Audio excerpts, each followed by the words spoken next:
guys? This is Anthony from Anthony's Customs, and for this review we're going to be looking at the Iron Man 1 Iron Monger figure. This is my favorite version of the figure. There's one where it pops open and some that have the red chest thing.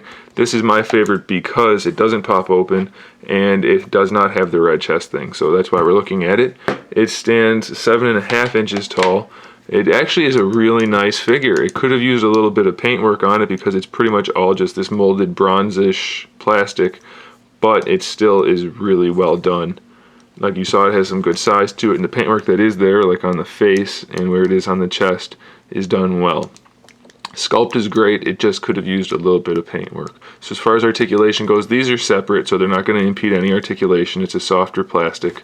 The head is on a ball peg, but it's really just a swivel, so that's a little bit limited, but you really don't need too much since Ironmonger isn't exactly the most agile character. He can stand there and turn to the side, and that's all you're going to need.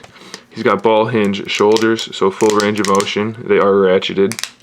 There's a bicep swivel right there. All the articulation's hidden pretty well also, so that's nice. Single jointed, or is it double jointed? It's technically double jointed elbow, but it's effectively just a single joint. There's a wrist swivel and a wrist hinge there, so decent articulation. Same on both sides, even though the sculpts aren't the exact same. Decent looking figure so far. It does have a mechanism in the waist. It has to do with the shoulders. It rotates the shoulders. That's why there's a ratchet there. It looks like it might. It's also connected to the hips.